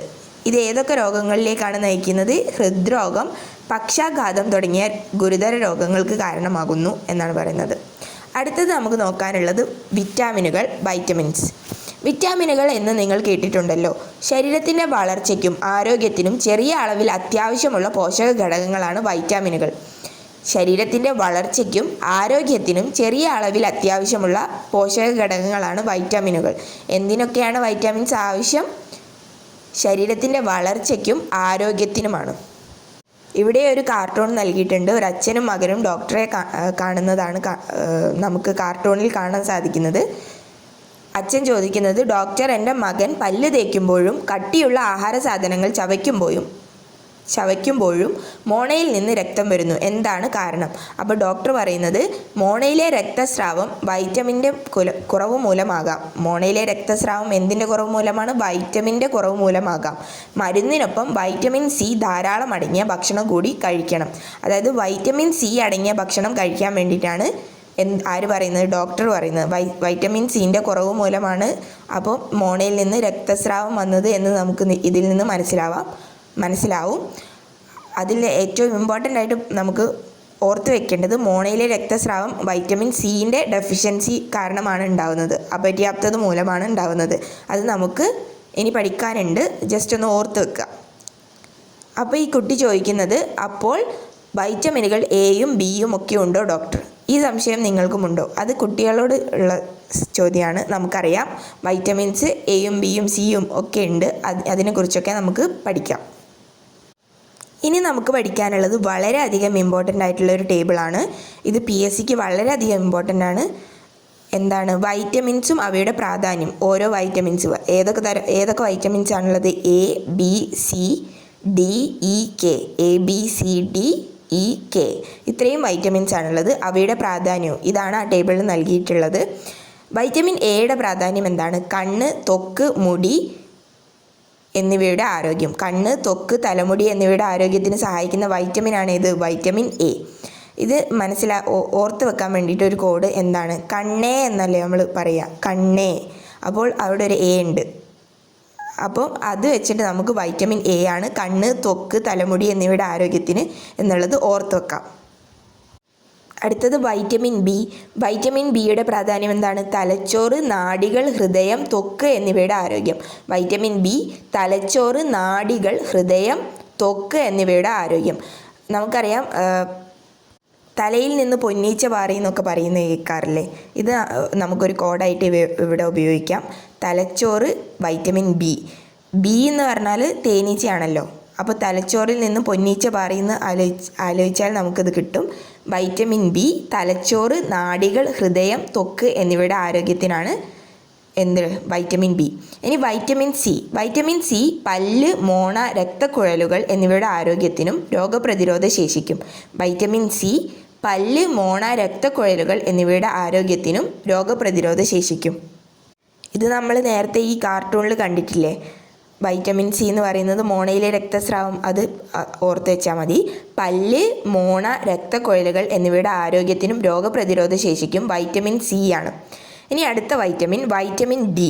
എല്ലുകളുടെയും പല്ലുകളുടെയും ആരോഗ്യത്തിനും രോഗപ്രതിരോധ ശേഷിക്കും. വൈറ്റമിൻ ഡി എല്ലുകളുടെയും പല്ലുകളുടെയും ആരോഗ്യത്തിനും രോഗപ്രതിരോധ ശേഷിക്കും. ഇത് ഓർത്ത് വെക്കാൻ വേണ്ടിയിട്ട് നമുക്ക് എന്ത് ഓർക്കാം? ആരെങ്കിലും പോയിട്ട് ഡി എന്ന് വിളിച്ചാൽ നമുക്ക് ഒന്നില്ലെങ്കിൽ നമ്മുടെ എല്ലൊടിയും അല്ലെങ്കിൽ നമ്മുടെ പല്ല് പോകുന്നു ഓർത്ത് വെച്ചാൽ മതി. നമുക്ക് പരിചയമില്ലാത്ത ഏതെങ്കിലും സ്ത്രീകളൊക്കെ പോയിട്ട് ഡി എന്നൊക്കെ വിളിച്ചാൽ നമ്മുടെ എല്ലൊടിയും അല്ലെങ്കിൽ നമ്മുടെ പല്ല് പോവും എന്നുള്ളത് ആലോചിച്ച് വെച്ചാൽ മതി. ഇതൊരു കോഡായിട്ട് മാത്രം കാണുക കേട്ടോ. അടുത്തത് വൈറ്റമിൻ ഇ. വൈറ്റമിൻ ഇയുടെ പ്രാധാന്യം എന്താണ്? നാഡികളുടെ ശരിയായ പ്രവർത്തനത്തിന്. വൈറ്റമിൻ ഇ നാഡികളുടെ ശരിയായ പ്രവർത്തനത്തിന്. അത് പേരിൽ തന്നെ ഉണ്ട് അല്ലേ? നാഡി എന്ന് പറയുമ്പോൾ എന്ന് സൗണ്ട് വരുന്നില്ലേ? അപ്പോൾ വൈറ്റമിൻ ഇ, നാഡി, വൈറ്റമിൻ ഇ. വൈറ്റമിൻ ഇയുടെ പ്രാധാന്യം എന്താണ്? നാഡികളുടെ ശരിയായ പ്രവർത്തനത്തിന്. Vitamin K. വൈറ്റമിൻ കെ എന്തിനാണ് സഹായിക്കുന്നത്? മുറിവുണ്ടാകുമ്പോൾ രക്തം കട്ട പിടിക്കുന്നതിന് സഹായിക്കുന്നു. വൈറ്റമിൻ കെ മുറിവുണ്ടാകുമ്പോൾ രക്തം കട്ട പിടിക്കുന്നതിന് സഹായിക്കുന്നു. ഇവിടെ രക്തം കട്ട പിടിക്കുക എന്നുള്ളതിന് ഒരു കെ ഉണ്ട്. വൈറ്റമിൻ കെ മുറിവുണ്ടാകുമ്പോൾ രക്തം കട്ട പിടിക്കുന്നതിന് സഹായിക്കുന്നു. കെ കട്ട പിടിക്കുക, അങ്ങനെ ഓർത്ത് വെക്കുക. അപ്പോൾ ഇത്രയാണ് വൈറ്റമിൻസ് പ്രാധാന്യം. ഇത് വളരെ ഇമ്പോർട്ടൻ്റ് ആണ്. PSCക്ക് എന്തായാലും പഠിച്ചു വെക്കുക. ഓക്കെ. അടുത്തത് വൈറ്റമിൻ ഡിയും ബി കോംപ്ലക്സും. സൂര്യപ്രകാശത്തിൽ നിന്ന് ലഭിക്കുന്ന വൈറ്റമിനാണ് വൈറ്റമിൻ ഡി. ഓർത്ത് വെക്കുക, സൂര്യപ്രകാശത്തിൽ നിന്ന് ലഭിക്കുന്ന വൈറ്റമിനാണ് വൈറ്റമിൻ ഡി. വൈറ്റമിൻ ഡി എവിടെ നിന്നാണ് ലഭിക്കുന്നത്? സൂര്യപ്രകാശത്തിൽ നിന്ന്. ചെറിയ അളവിൽ ഭക്ഷണത്തിൽ നിന്നും ഇത് ലഭിക്കുന്നുണ്ട്.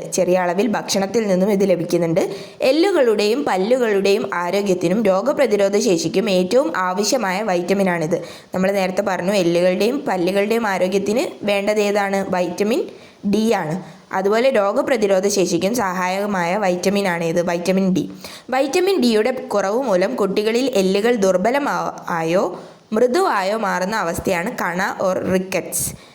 വൈറ്റമിൻ ഡിയുടെ കുറവ് മൂലം കുട്ടികളിൽ എല്ലുകൾ ദുർബലമായോ മൃദുവായോ മാറുന്ന അവസ്ഥയാണ് കണ ഓർ റിക്കറ്റ്സ്. അത് പഠിച്ചു വെക്കണം, ഇമ്പോർട്ടൻ്റ് ആണ്. വൈറ്റമിൻ ഡിയുടെ കുറവ് മൂലം ഉണ്ടാകുന്ന രോഗമാണ് കണ റിക്കറ്റ്സ്. അതിൻ്റെ സിംറ്റംസ് എന്താണ്? എല്ലുകൾ ദുർബലമാകും അല്ലെങ്കിൽ മൃദുവാകും. വൈറ്റമിൻ ഡി ലഭിക്കുന്നതിനായി സൂര്യപ്രകാശം ഏൽക്കുന്നത് നല്ലതാണ്. നമ്മുടെ ശാരീരിക പ്രവർത്തനങ്ങൾക്ക് വളരെ അത്യാവശ്യം വേണ്ട ഒരു കൂട്ടം വൈറ്റമിനുകളാണ്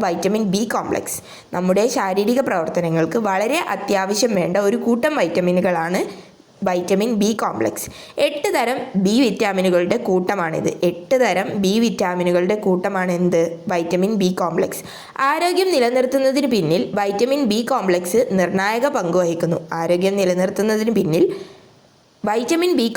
നിർണായക പങ്ക് വഹിക്കുന്നു. കോശത്തിൻ്റെ ആരോഗ്യം, ചുവന്ന രക്താണുക്കളുടെ വളർച്ച, കാഴ്ചശക്തി, നാഡീപ്രവർത്തനം, ഹൃദയ സംബന്ധമായ ആരോഗ്യം എന്നിവയെല്ലാം ബി കോംപ്ലക്സ് ആവശ്യമാണ്. എന്തിനൊക്കെയാണ് ബി കോംപ്ലക്സ് സഹായിക്കുന്നത്? കോശത്തിൻ്റെ ആരോഗ്യം, ചുവന്ന രക്താണുക്കളുടെ വളർച്ച, കാഴ്ചശക്തി, നാഡീപ്രവർത്തനം, ഹൃദയ സംബന്ധമായ ആരോഗ്യം. കോശത്തിൻ്റെ ആരോഗ്യം, ചുവന്ന രക്താണുക്കളുടെ വളർച്ച, കാഴ്ചശക്തി, നാഡീപ്രവർത്തനം, ഹൃദയ സംബന്ധമായ ആരോഗ്യം. ഇവയ്ക്കൊക്കെ എന്താണ്? വൈറ്റമിൻ ബി കോംപ്ലക്സ് ആവശ്യമാണ്. ഇനി ഒരു ടേബിൾ തന്നിട്ടുണ്ട്. അതിൽ കുറച്ച് വൈറ്റമിൻസും അത് നമുക്ക് കിട്ടുന്ന ഭക്ഷ്യവസ്തുക്കൾ, ഏതൊക്കെ ഭക്ഷ്യവസ്തുക്കൾ കഴിക്കുമ്പോഴാണ് ആ വൈറ്റമിൻസ് നമുക്ക് കിട്ടുക എന്നുള്ളതുമാണ് തന്നിട്ടുള്ളത്. വൈറ്റമിൻ എ ആണെങ്കിൽ മത്സ്യം, ക്യാരറ്റ്. വൈറ്റമിൻ ബി ആണെങ്കിൽ മട്ടയരി, ചീര. വൈറ്റമിൻ സി ആണെങ്കിൽ നെല്ലിക്ക, നാരങ്ങ. അതിൽ നിന്നാണ് വൈറ്റമിൻ സി കിട്ടുന്നത്. വൈറ്റമിൻ ഡി ആണെങ്കിൽ മത്സ്യം, മുട്ട. മത്സ്യത്തിൽ നിന്നും മുട്ടയിൽ നിന്നുമാണ് വൈറ്റമിൻ ഡി ലഭിക്കുന്നത്. വൈറ്റമിൻ ഇ ആണെങ്കിൽ നിലക്കടല, ബദാം. നിലക്കടലയിൽ നിന്നും ബദാമിൽ നിന്നുമാണ് വൈറ്റമിൻ ഇ ലഭിക്കുന്നത്. വൈറ്റമിൻ കെ ലഭിക്കുന്നത് കാബേജ്, കോളിഫ്ലവറിൽ നിന്നാണ് വൈറ്റമിൻ കെ ലഭിക്കുന്നത്. ചുറ്റുപാടുകളിൽ നിന്ന് ലഭിക്കുന്ന ഭക്ഷ്യയോഗ്യമായ ഇലകൾ, പഴവർഗ്ഗങ്ങൾ എന്നിവയിൽ വിവിധയിനം വൈറ്റമിനുകൾ ധാരാളം അടങ്ങിയിരിക്കുന്നു. മുരിങ്ങയില, ചീര, പേരയ്ക്ക, പപ്പായ, മാങ്ങ തുടങ്ങിയ വിവിധ ഭക്ഷ്യവസ്തുക്കളിൽ ആഹാരത്തിൽ ഉൾപ്പെടുത്തേണ്ടതിൻ്റെ ആവശ്യകത മനസ്സിലായല്ലോ. അതായത് വിവിധ ഇനം ഇലകളിലും പഴവർഗ്ഗങ്ങളിലും എല്ലാ വൈറ്റമിൻസും ധാരാളം അടങ്ങിയിട്ടുണ്ട് എന്നാണ് പറയുന്നത്. വിവിധ ഇനം വൈറ്റമിനുകൾ വിവിധ ഇനം ഭക്ഷ്യയോഗ്യമായ ഇലകളിലും പഴവർഗ്ഗങ്ങളിലും ധാരാളമായി അടങ്ങിയിരിക്കുന്നു. അത് ആഹാരത്തിൽ ഉൾപ്പെടുത്തേണ്ടതിനെ പറ്റിയിട്ടാണ് പറയുന്നത്. അടുത്തത് വളരെയധികം ഇമ്പോർട്ടൻ്റ് ആണ്. നേരത്തെ പറഞ്ഞതുപോലെ തന്നെ PSCയിൽ ഇടയ്ക്കിടയ്ക്ക് ചോദിക്കുന്ന ചോദ്യമാണ്. വൈറ്റമിൻ ബി, സി എന്നിവ വെള്ളത്തിൽ ലയിക്കുന്ന വൈറ്റമിനുകളാണ്. Vitamin A, D, E, K എന്നിവ കൊഴുപ്പിൽ മാത്രമേ ലയിക്കുകയുള്ളൂ. അതെങ്ങനെ ഓർത്ത് വെക്കാം? നമ്മൾ പണ്ട് ടാങ്കില്ലേ, ഡ്രിങ്ക്, അതിൻ്റെ പരസ്യം നമ്മൾ കാണാറില്ലേ? അതിൽ പറയുന്നുണ്ട് വൈറ്റമിൻ ബിയും സിയും ആണ് ടാങ്കിൽ അടങ്ങിയിട്ടുള്ളത്. അത് നിങ്ങൾ ആരെങ്കിലും ഓർക്കുന്നുണ്ടോ? നമ്മൾ ടാങ്ക് എങ്ങനെയാണ് കലക്കുക? വെള്ളത്തിലല്ലേ കലക്കുക. അപ്പോൾ വെള്ളത്തിൽ ലയിക്കുന്ന ടാങ്കിൽ ഏതൊക്കെയുണ്ട്? വൈറ്റമിൻ ബിയും സിയും ഉണ്ട്. അങ്ങനെയാണ് ഞാൻ ഓർത്ത് വെച്ചത്. ഇനി അതല്ലാന്നുണ്ടെങ്കിൽ നമുക്ക് കൊഴുപ്പിൽ ലയിക്കുന്ന വൈറ്റമിൻസ് ഏതൊക്കെയാണ്? A, D, E, K. അതിന് നമുക്ക് ഇങ്ങനെ KEDA എന്ന് എഴുതുകയാണെങ്കിൽ കേട എന്ന് വായിക്കാം. കൊഴുപ്പ് നമ്മുടെ ശരീരത്തിൽ കേട എന്ന് ഓർത്ത് വെച്ചാൽ KEDA എന്നിവയാണ് കൊഴുപ്പിൽ ലയിക്കുക എന്നുള്ളത് നമുക്ക് മനസ്സിലാക്കാം. അങ്ങനെയാണെങ്കിൽ അതിൽ ഉൾപ്പെടാത്തത് ഏതൊക്കെയാണ്? ബിയും സിയും ആണ്. അത് വെള്ളത്തിൽ ലയിക്കുന്നതാണ്. അങ്ങനെ വേണമെങ്കിലും ഓർത്ത് വെക്കാം. കൊഴുപ്പിൻ്റെ അഭാവത്തിൽ ഈ വൈറ്റമിനുകൾ ശരീരത്തിൽ ആഗിരണം ചെയ്യപ്പെടുകയില്ല. ഭക്ഷണത്തിൽ കൊഴുപ്പ് ഉൾപ്പെടുത്തേണ്ടതിൻ്റെ പ്രാധാന്യം മനസ്സിലായില്ലേ? അതായത് കൊഴുപ്പ് നമ്മുടെ ശരീരത്തിൽ ആവശ്യമാണ്. എന്തിനാണ്? വൈറ്റമിൻസ് KEDA ആ വൈറ്റമിൻസ് ഒക്കെ നമ്മുടെ ശരീരത്തിലേക്ക് ആഗിരണം ചെയ്യണമെങ്കിൽ അത് കൊഴുപ്പിലേക്ക് എന്ത് ചെയ്യണം? കൊഴുപ്പിൽ മാത്രമല്ലേ ലയിക്കുള്ളൂ. അത് കൊഴുപ്പിലേക്ക് ആഗിരണം ചെയ്യപ്പെട്ടാൽ മാത്രമേ അത് ശരീരത്തിലേക്ക് ആഗിരണം ചെയ്യാൻ വേണ്ടി സാധിക്കുള്ളൂ. അതുകൊണ്ട് ശരീരത്തിൽ കൊഴുപ്പ് വളരെയധികം ആവശ്യമാണ്. ഇനി ഭക്ഷണത്തിൽ ഉൾപ്പെടുത്തേണ്ട ധാതുക്കളെക്കുറിച്ചാണ് പറയുന്നത്. അയൺ ഒരു ധാതുവാണ്. ഇത്തരം ചില ധാതുക്കൾ ശരീരത്തിൻ്റെ ശരിയായ വളർച്ചയ്ക്കും ആരോഗ്യത്തിനും അത്യന്താപേക്ഷിതമാണ്. ഏതൊക്കെ ധാതുക്കളാണ് നമ്മുടെ ശരീരത്തിന് ആവശ്യമുള്ളത്? ഏറ്റവും കൂടുതൽ ആവശ്യമുള്ള ധാതുക്കളെ കുറിച്ചിട്ടാണ് ഇവിടെ ഒരു ടേബിൾ തന്നിട്ടുള്ളത്. പ്രധാന ധാതുക്കൾ, ആഹാരം, പ്രാധാന്യം. പ്രധാന ധാതു അയൺ അല്ലെങ്കിൽ ഇരുമ്പ്. ആഹാരം ഇലക്കറികൾ, ശർക്കര, മത്സ്യം, കരൾ. ഇലക്കറികൾ, ശർക്കര, മത്സ്യം, കരൾ എന്നിവയിൽ നിന്നാണ് നമുക്ക് അയൺ ലഭിക്കുന്നത്. അയണിൻ്റെ പ്രാധാന്യം എന്താണ്? രക്തത്തിലെ ഹീമോഗ്ലോബിൻ്റെ നിർമ്മാണത്തിന് പ്രധാന പങ്ക് വഹിക്കുന്നു. രക്തത്തിലെ ഹീമോഗ്ലോബിൻ്റെ നിർമ്മാണത്തിൽ പ്രധാന പങ്ക് വഹിക്കുന്ന ധാതുവാണ് ഇത്, അയൺ അല്ലെങ്കിൽ ഇരുമ്പ്. വളരെ ഇമ്പോർട്ടൻ്റ് ആണ് കേട്ടോ. ഇനി കാൽസ്യം ആണെങ്കിൽ ലഭിക്കുന്ന ആഹാരം, ഏത് ആഹാരത്തിൽ നിന്നാണ് കാൽസ്യം ലഭിക്കുന്നത്? മുട്ട, പാൽ, ഇലക്കറികൾ, മത്സ്യം. മുട്ട, പാൽ, ഇലക്കറികൾ, മത്സ്യം എന്നിവയിൽ നിന്നാണ് കാൽസ്യം ലഭിക്കുന്നത്. അതിൻ്റെ പ്രാധാന്യം എന്താണ്? എല്ലുകളുടെയും പല്ലുകളുടെയും നിർമ്മാണത്തിനും രക്തം കട്ട പിടിക്കുന്നതിനും സഹായിക്കുന്നു. കാൽസ്യത്തിൻ്റെ പ്രാധാന്യം എല്ലുകളുടെയും പല്ലുകളുടെയും നിർമ്മാണത്തിനും രക്തം കട്ട പിടിക്കുന്നതിനും സഹായിക്കുന്നു. തൈറോയ്ഡ് ഗ്രന്ഥിയുടെ പ്രവർത്തനത്തിന് സഹായിക്കുന്ന ധാതു ഏതാണ്? അയഡിൻ ലഭിക്കുന്ന ആഹാരം, കടൽ വിഭവങ്ങൾ. അതിൻ്റെ പ്രാധാന്യം തൈറോയ്ഡ് ഗ്രന്ഥിയുടെ പ്രവർത്തനത്തിന് സഹായിക്കുന്നു. അയൺ ആണെങ്കിൽ രക്തത്തിലെ ഹീമോഗ്ലോബിൻ്റെ നിർമ്മാണത്തിന് പ്രധാന പങ്ക് വഹിക്കുന്നു. എല്ലുകളുടെയും പല്ലുകളുടെയും നിർമ്മാണത്തിനും രക്തം കട്ടപിടിക്കുന്നതിനും സഹായിക്കുന്നത് കാൽസ്യം. അയഡിൻ ആണെങ്കിൽ തൈറോയ്ഡ് ഗ്രന്ഥിയുടെ പ്രവർത്തനത്തിന് സഹായിക്കുന്നു. ഇനി നമുക്ക് ഹീമോഗ്ലോബിൻ എന്താണെന്നുള്ളത് നോക്കാം. ചുവന്ന രക്താണുവിൽ കാണപ്പെടുന്ന വർണ്ണവസ്തുവാണ് ഹീമോഗ്ലോബിൻ. ഇവ രക്തത്തിന് ചുവപ്പ് നിറം നൽകുന്നു. രക്തത്തിലെ തന്നെ ഓക്സിജനെ കോശങ്ങളിൽ എത്തിക്കുന്നതും അവിടെ നിന്ന് കാർബൺ ഡൈ ഓക്സൈഡിനെ തിരിച്ചു കൊണ്ടുപോകുന്നതും ഹീമോഗ്ലോബിനാണ്. രക്തത്തിൽ ഹീമോഗ്ലോബിൻ കുറയുന്ന അവസ്ഥയാണ് അനീമിയ. ചുവന്ന രക്താണുക്കളിൽ കാണപ്പെടുന്ന വർണ്ണവസ്തുവാണ് ഏത്? ഹീമോഗ്ലോബിൻ എന്ന് പറയുന്നത്. RBCയിൽ കാണപ്പെടുന്ന വർണ്ണവസ്തുവാണ് ഏത്? ഹീമോഗ്ലോബിൻ. ഇവ രക്തത്തിന് ചുവപ്പ് നിറം നൽകാൻ വേണ്ടി സഹായിക്കുന്നുണ്ട്. അതുപോലെ രക്തത്തിലെത്തുന്ന ഓക്സിജനെ കോശങ്ങളിലേക്ക് എത്തിക്കുന്നതും അവിടെ നിന്ന് കാർബൺ ഡൈ ഓക്സൈഡിനെ തിരിച്ച് കൊണ്ടുപോകുന്നതും ഹീമോഗ്ലോബിനാണ്. രക്തത്തിൽ ഹീമോഗ്ലോബിൻ കുറയുന്നത് മൂലമുണ്ടാകുന്ന അവസ്ഥയാണ് അനീമിയ. ഇതൊക്കെ ഇമ്പോർട്ടൻ്റ് ആണ്. രക്തത്തിൽ ഹീമോഗ്ലോബിൻ കുറയുന്നത് മൂലമുണ്ടാകുന്ന അവസ്ഥയാണ് ഇത് അനീമിയ എന്ന് പറയുന്നത്. അപര്യാപ്തത രോഗങ്ങൾ, ഡെഫിഷ്യൻസി ഡിസീസ്. വൈറ്റമിനുകളും ധാതുക്കളും കുറഞ്ഞ അളവിൽ മാത്രമേ ശരീരത്തിന് ആവശ്യമുള്ളൂ. എങ്കിലും വേണ്ടത്ര അളവിൽ അവ ലഭ്യമായില്ലെങ്കിൽ അതുമായി ബന്ധപ്പെട്ട അപര്യാപ്തത രോഗങ്ങൾ ഉണ്ടാകുന്നു. പ്രോട്ടീൻ്റെ അളവ് കുറയുമ്പോൾ ഉണ്ടാകുന്ന അപര്യാപ്തത രോഗങ്ങൾ ഏതൊക്കെയായിരുന്നു? പ്രോട്ടീൻ്റെ അളവ് കുറയുമ്പോൾ ഉണ്ടാകുന്ന അപര്യാപ്തത രോഗങ്ങൾ ക്വാഷിയോർക്കറും മരാസ്മസുമാണ് പ്രോട്ടീൻ്റെ അളവ് കുറയുന്നത് മൂലമുണ്ടാകുന്ന അപര്യാപ്തത രോഗങ്ങൾ. അതുപോലെ വേണ്ടത്ര വൈറ്റമിൻസ് നമ്മുടെ ശരീരത്തിൽ എത്തിയിട്ടില്ലെങ്കിലും അപര്യാപ്തത രോഗങ്ങൾ ഉണ്ടാകാം. ഇനി ഓരോ വൈറ്റമിൻസും അത് കാരണമുണ്ടാകുന്ന അപര്യാപ്തത രോഗങ്ങളുമാണ് നമ്മൾ പറയാൻ പോകുന്നത്. വൈറ്റമിൻ എയുടെ അപര്യാപ്തത മൂലമുണ്ടാകുന്ന രോഗമാണ് നിശാന്തത. വൈറ്റമിൻ ബിയുടെ കുറവ് മൂലമുണ്ടാകുന്നതാണ് ഗ്ലോസിറ്റിസ്. ഗ്ലോസിറ്റിസ് എന്ന് പറഞ്ഞാൽ നാവ് വീക്കവും നാവിലെ തൊലി ഇളകുന്ന അവസ്ഥയാണ് ഗ്ലോസിറ്റിസ് എന്ന് പറയുന്നത്. വായ്പുണ്ണും എന്തിൻ്റെ അപര്യാപ്തത മൂലമുണ്ടാകുന്നതാണ്? വൈറ്റമിൻ ബിയുടെ അപര്യാപ്തത മൂലമുണ്ടാകുന്നതാണ്. വൈറ്റമിൻ സിയുടെ അപര്യാപ്തത രോഗമാണ് മോണയിൽ നിന്നുള്ള രക്തസ്രാവം. അതിനെ വിളിക്കുന്ന പേരാണ് സ്കർവി. മോണയിൽ നിന്നുള്ള രക്തസ്രാവം ഏത് വൈറ്റമിൻ്റെ അപര്യാപ്തത മൂലമാണ് ഉണ്ടാകുന്നത്? വൈറ്റമിൻ സിയുടെ. അതിനെ വിളിക്കുന്ന പേരാണ് സ്കർവി. സ്കർവി അങ്ങനെ ഓർത്ത് വെച്ചാൽ മതി. വൈറ്റമിൻ ഡിയുടെ അപര്യാപ്തത രോഗമാണ് കണ. നേരത്തെ നമ്മൾ പറഞ്ഞിരുന്നു കണ അല്ലെങ്കിൽ റിക്കറ്റ്സിനെ പറ്റിയിട്ട്, എല്ലുകൾ പൊടിയുന്ന അവസ്ഥ. വൈറ്റമിൻ എയുടെ അപര്യാപ്തത രോഗം നിശാന്തത. നിങ്ങൾക്ക് പറയാൻ കിട്ടുന്നുണ്ടോ നോക്കുക. വൈറ്റമിൻ ബി ഗ്ലോസിറ്റിസ്, നാവ് വീക്കവും നാവിലെ തൊലി ഇളകുന്ന അവസ്ഥയും വായ്പുണ്ണ്. വൈറ്റമിൻ സി ആണെങ്കിൽ സ്കർവി, മോണയിൽ നിന്നുള്ള രക്തസ്രാവം.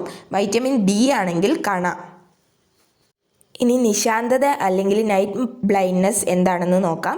ഇരുട്ടിലും മങ്ങിയ വെളിച്ചത്തിലും അനുഭവപ്പെടുന്ന കാഴ്ചക്കുറവാണ് നിശാന്തത. ഇരുട്ടിലും മങ്ങിയ വെളിച്ചത്തിലും അനുഭവപ്പെടുന്ന കാഴ്ചക്കുറവാണ് നിശാന്തത. നിശാന്തതയുള്ള വ്യക്തികൾക്ക് പകലും രാത്രിയിൽ നല്ല വെളിച്ചത്തിലും കാഴ്ചയ്ക്ക് യാതൊരു തകരാറും ഉണ്ടായിരിക്കില്ല.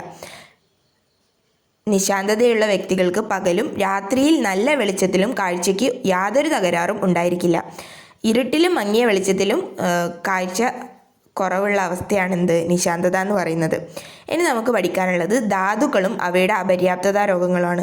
നമ്മൾ നേരത്തെ പറഞ്ഞു ശരീരത്തിന് ഏറ്റവും അധികം ആവശ്യമായ ധാതുക്കളാണ് അയണ്, കാൽസ്യം, അയഡിൻ എന്നിവയെല്ലാം. അതിൻ്റെ അപര്യാപ്തത മൂലമുണ്ടാകുന്ന രോഗങ്ങളാണ് പറയുന്നത്. അയണിൻ്റെ അപര്യാപ്തത രോഗം നമ്മൾ നേരത്തെ ചർച്ച ചെയ്തു, അനീമിയ അല്ലെങ്കിൽ വിളർച്ച. അനീമിയക്ക് കാരണം ഏത് ധാതുവിൻ്റെ അപര്യാപ്തതയാണ്? അയൺ. അയഡിൻ്റെ അപര്യാപ്തത മൂലമുണ്ടാകുന്നത് ഗോയിറ്റർ. അയഡിൻ്റെ അപര്യാപ്തത മൂലമുണ്ടാകുന്ന രോഗമാണ് ഗോയിറ്റർ. കാൽസ്യത്തിൻ്റെ അപര്യാപ്തത മൂലമുണ്ടാകുന്ന രോഗമാണ് ഓസ്റ്റിയോപോറോസിസ്. എന്തിൻ്റെ അപര്യാപ്തത മൂലം ഉണ്ടാകുന്നതാണ്? കാൽസ്യത്തിൻ്റെ അപര്യാപ്തത മൂലമുണ്ടാകുന്നതാണ് ഓസ്റ്റിയോപോറോസിസ്. ഓസ്റ്റിയോപൊറോസിസും ഗോയിറ്ററും എന്താണെന്നുള്ളത് നോക്കാം. ഓസ്റ്റിയോപൊറോസിസ് എന്താണ്? അസ്ഥികളിലെ ധാതുക്കളുടെ സാന്ദ്രത കുറയുന്നത് മൂലം എല്ലുകളുടെ കട്ടി കുറഞ്ഞ് ദുർബലമാകുന്ന അവസ്ഥയാണ് ഓസ്റ്റിയോപൊറോസിസ് അല്ലെങ്കിൽ അസ്ഥിക്ഷയം. എല്ലുകളുടെ ബലക്ഷയം, പൊട്ടൽ എന്നിവയ്ക്ക് ഇത് കാരണമാകുന്നു. അസ്ഥികളിലെ ധാതുക്കളുടെ സാന്ദ്രത കുറയുന്നത് മൂലം എല്ലുകളുടെ കട്ടി കുറഞ്ഞ് ദുർബലമാകുന്ന അവസ്ഥയാണ് ഓസ്റ്റിയോപൊറോസിസ് അല്ലെങ്കിൽ അസ്ഥിക്ഷയം. എല്ലുകളുടെ ബലക്ഷയം, പൊട്ടൽ എന്നിവയ്ക്ക് ഇത് കാരണമാകുന്നു. ഇനി ഗോയിറ്റർ എന്താണെന്ന് നോക്കാം. അയഡിൻ്റെ അഭാവം മൂലം തൊണ്ടയിലെ തൈറോയ്ഡ് ഗ്രന്ഥി വലുതാകുന്ന അവസ്ഥയാണ് സിമ്പിൾ ഗോയിറ്റർ, തൊണ്ടമുഴ. അയഡിൻ്റെ അഭാവം മൂലം തൊണ്ടയിലെ തൈറോയ്ഡ് ഗ്രന്ഥി വലുതാകുന്ന അവസ്ഥയാണ് സിമ്പിൾ ഗോയിറ്റർ അല്ലെങ്കിൽ തൊണ്ടമുഴ. തൈറോയ്ഡ് ഗ്രന്ഥിയുടെ ഹോർമോൺ ഉൽപ്പാദനത്തിന് അയഡിൻ ആവശ്യമാണ്. എന്താവശ്യമാണ്? അയഡിൻ ആവശ്യമാണ്. അത് ലഭിക്കാത്തതുകൊണ്ടാണ് എന്ത് ചെയ്യുന്നത്? തൈറോയ്ഡ് ഗ്രന്ഥി വലുതാകുന്നത്. ഈ അവസ്ഥയാണ് തൊണ്ടമുഴ എന്ന് പറയുന്നത്.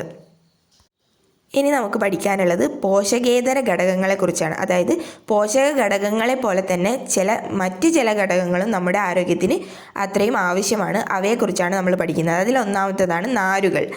സസ്യാഹാരത്തിലൂടെ ലഭിക്കുന്നതും ശരീരത്തിന് ദഹിപ്പിക്കാൻ കഴിയാത്തതുമായ സെല്ലുലോസ് ആണ് നാരുകൾ.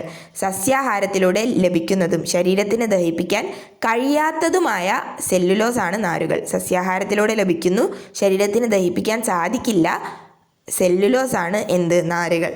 നാരുകൾ പോഷക ഘടകമല്ല എങ്കിലും ദഹനം, വൻകുടലിലൂടെ വിസർജ്യ വസ്തുക്കളുടെ പുറന്തള്ളൽ എന്നിവ സുഗമമാക്കുന്നത് നാരുകളാണ്. നാരുകൾ പോഷക ഘടകമല്ല എങ്കിലും ദഹനം സുഗമമാക്കുന്നതിനും വൻകുടലിലൂടെയുള്ള വിസർജ്യ വസ്തുക്കളുടെ പുറന്തള്ളലിനും നാരുകൾ സഹായിക്കുന്നുണ്ട്. തവിടടങ്ങിയ ധാന്യങ്ങൾ, ഇലക്കറികൾ, പച്ചക്കറികൾ, വാഴയുടെ പിണ്ടി, വാഴക്കൂമ്പ് തുടങ്ങിയവയിൽ ധാരാളം നാരുകൾ അടങ്ങിയിരിക്കുന്നു. തവിടടങ്ങിയ ധാന്യങ്ങൾ, ഇലക്കറികൾ, പച്ചക്കറികൾ, വാഴയുടെ പിണ്ടി, വാഴക്കൂമ്പ് തുടങ്ങിയവയിൽ ധാരാളം നാരുകൾ അടങ്ങിയിരിക്കുന്നു. ഇനി അടുത്ത പോഷകേതര ഘടകത്തെക്കുറിച്ചാണ് പറയുന്നത്. അതാണ് ജലം. നമ്മുടെ ശരീരത്തിൻ്റെ ഏതാണ്ട് 70% ജലമാണ്. നമ്മുടെ ശരീരത്തിൻ്റെ എത്ര ശതമാനമാണ് ജലം? ഏതാണ്ട് 70% ജലമാണ്. ദഹനം, രക്തചംക്രമണം, വിസർജനം തുടങ്ങിയ വിവിധ ശാരീരിക പ്രവർത്തനങ്ങൾക്ക് ജലം ആവശ്യമാണ്. ദഹനം, രക്തചംക്രമണം, വിസർജനം തുടങ്ങി വിവിധ ശാരീരിക പ്രവർത്തനങ്ങൾക്ക് ജലം ആവശ്യമാണ്. ജലം എന്തിനൊക്കെയാണ് ആവശ്യം? ദഹനം, രക്തചംക്രമണം, വിസർജനം. മൂത്രം, വിയർപ്പ് തുടങ്ങിയവയിലൂടെ ശരീരത്തിൽ നിന്ന് ജലനഷ്ടം ഉണ്ടാകുന്നു. മൂത്രം, വിയർപ്പ് മുതലായവയിലൂടെ ശരീരത്തിൽ നിന്ന് ജലനഷ്ടം ഉണ്ടാകുന്നു. അതിനാൽ ധാരാളം ശുദ്ധജലം കുടിക്കണം. കുട്ടികൾ ഒരു ദിവസം 10 മുതൽ 12 ഗ്ലാസ് വരെ വെള്ളം കുടിക്കേണ്ടതുണ്ട്. കുട്ടികൾ ഒരു ദിവസം എത്ര വെള്ളം കുടിക്കണം? 10 മുതൽ 12 ഗ്ലാസ് വരെ വെള്ളം കുടിക്കേണ്ടതുണ്ട്. തക്കാളി, വെള്ളരി, തണ്ണിമത്തൻ തുടങ്ങിയ പച്ചക്കറികളിൽ ധാരാളം ജലം അടങ്ങിയിരിക്കുന്നു. തക്കാളി, വെള്ളരി, തണ്ണിമത്തൻ തുടങ്ങിയ പച്ചക്കറികളിൽ ധാരാളം ജലം അടങ്ങിയിട്ടുണ്ട്. അടുത്തതായി സമീകൃത ആഹാരത്തെക്കുറിച്ചാണ് പറയുന്നത്. ആരോഗ്യം നിലനിർത്തുന്നതിന് നിശ്ചിത അളവിൽ പ്രോട്ടീൻ, കാർബോഹൈഡ്രേറ്റ്, കൊഴുപ്പ്, വൈറ്റമിനുകൾ, ധാതുക്കൾ എന്നിവ അടങ്ങിയ ഭക്ഷണക്രമമാണ് നാം ശീലിക്കേണ്ടത്. ഇത്തരത്തിലുള്ള ഭക്ഷണക്രമമാണ് സമീകൃത ആഹാരം. ആരോഗ്യം നിലനിർത്തുന്നതിന് നിശ്ചിത അളവിൽ പ്രോട്ടീൻ, കാർബോഹൈഡ്രേറ്റ്, കൊഴുപ്പ്, വൈറ്റമിനുകൾ, ധാതുക്കൾ എന്നിവ അടങ്ങിയ ഭക്ഷണക്രമമാണ് നാം ശീലിക്കേണ്ടത്. ഇത്തരത്തിലുള്ള ഭക്ഷണക്രമമാണ് സമീകൃത ആഹാരം. അടുത്തതായി ഒരു ദിവസം കഴിക്കേണ്ട ഭക്ഷ്യവസ്തുക്കളുടെ അളവുകളാണ് പറയുന്നത്. ഒരു ദിവസം കഴിക്കേണ്ട ഭക്ഷ്യവസ്തുക്കളുടെ അളവുകൾ: പഴങ്ങൾ 100 ഗ്രാമാണ് കഴിക്കേണ്ടത്. പഴങ്ങൾ 100 ഗ്രാം. പച്ചക്കറികൾ 400 ഗ്രാം. പഴങ്ങൾ 100 ഗ്രാം, പച്ചക്കറികൾ 400 ഗ്രാം. പഴങ്ങൾ 100 ഗ്രാം, പച്ചക്കറികൾ 400 ഗ്രാം. പയറുവർഗ്ഗങ്ങൾ, മുട്ട, മത്സ്യം, മാംസം അത് 85 ഗ്രാമാണ്. പയറുവർഗ്ഗങ്ങൾ, മുട്ട, മത്സ്യം, മാംസം 85 ഗ്രാം. പാല് ഓർ തൈര് 300 ml. പാല് ഓർ തൈര് 300 ml നമ്മുടെ ഒരു ദിവസം കഴിക്കേണ്ട ഭക്ഷ്യവസ്തുക്കളിൽ ഉൾപ്പെടുന്നുണ്ട്. പിന്നെ അണ്ടിപ്പരിപ്പുകൾ, വിത്തുകൾ 30 ഗ്രാം. അണ്ടിപ്പരിപ്പുകൾ, വിത്തുകൾ 30 ഗ്രാം. കൊഴുപ്പുകൾ 27 ഗ്രാം. കൊഴുപ്പുകൾ 27 ഗ്രാം. ധാന്യങ്ങളാണെങ്കിൽ 260 ഗ്രാം. ധാന്യങ്ങൾ 260 ഗ്രാം. ഇത്രയാണ് നമ്മൾ ഒരു ദിവസം കഴിക്കേണ്ട ഭക്ഷ്യവസ്തുക്കളുടെ അളവുകൾ. ഇനി ഒരു ഭക്ഷണ ചാർട്ട് കൊടുത്തിട്ടുണ്ട്. അതിൽ കാർബോഹൈഡ്രേറ്റ് ഉൾപ്പെടുന്ന ഭക്ഷ്യവിഭവം ഏതാണ്? അരി. കൊഴുപ്പ് ഉൾപ്പെടുന്നത് നെയ്യ്, മത്സ്യം. വൈറ്റമിൻ ഉൾപ്പെടുന്നത് നെല്ലിക്ക, പപ്പായ. ധാതുക്കൾ ഉൾപ്പെടുന്നത് ഇലക്കറികൾ. പ്രോട്ടീൻ ഉൾപ്പെടുന്നത് ചെറുപയർ. ഉൾപ്പെടുന്നത് ചെറുപയർ. കാർബോഹൈഡ്രേറ്റ് ഉൾപ്പെടുന്നത് അരി. കൊഴുപ്പ് ഉൾപ്പെടുന്നത് നെയ്യ്, മത്സ്യം. വൈറ്റമിൻ ഉൾപ്പെടുന്നത് നെല്ലിക്ക, പപ്പായ. ധാതുക്കൾ ഉൾപ്പെടുന്നത് ഇലക്കറികൾ. ഇനി നമുക്ക് നോക്കാനുള്ളത് കലോറി എന്താണെന്നുള്ളതാണ്. ഭക്ഷണത്തിലെ ഊർജ്ജത്തിൻ്റെ അളവ് കണക്കാക്കുന്ന യൂണിറ്റാണ് കലോറി. ഭക്ഷണത്തിലെ ഊർജ്ജത്തിൻ്റെ അളവ് കണക്കാക്കുന്ന യൂണിറ്റാണ് കലോറി. ശ്വസനം, രക്തചംക്രമണം തുടങ്ങി ശാരീരിക പ്രവർത്തനങ്ങൾ നിർവഹിക്കുന്നതിന് ഊർജം ആവശ്യമാണ്. ശ്വസനം, രക്തചംക്രമണം തുടങ്ങിയ ശാരീരിക പ്രവർത്തനങ്ങൾ നിർവഹിക്കുന്നതിന് ഊർജം ആവശ്യമാണ്.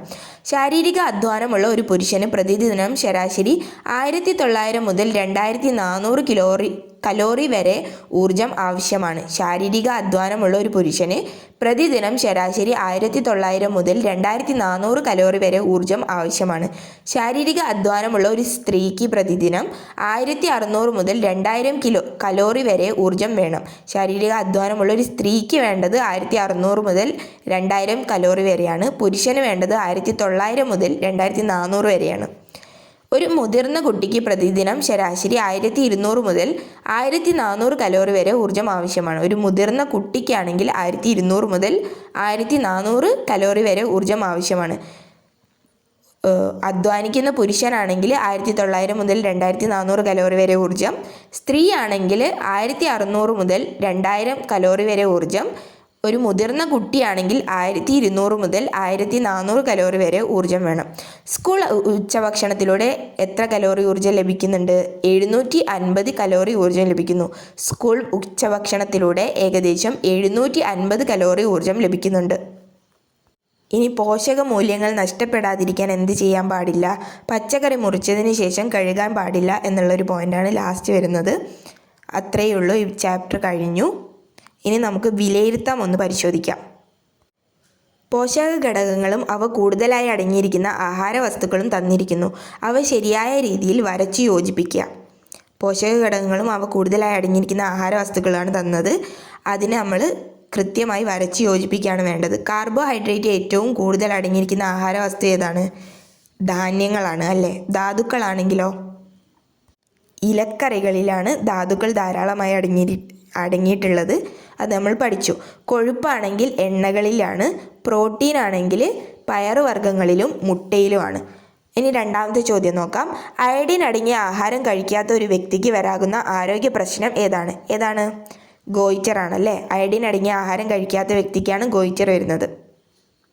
മൂന്നാമത്തെ ചോദ്യം, നാരുകളെ ദഹിപ്പിക്കാൻ നമ്മുടെ ശരീരത്തിന് കഴിയില്ല, പിന്നെ എന്തിനാണ് നാരുകളുള്ള ആഹാരം കഴിക്കണമെന്ന് പറയുന്നത്?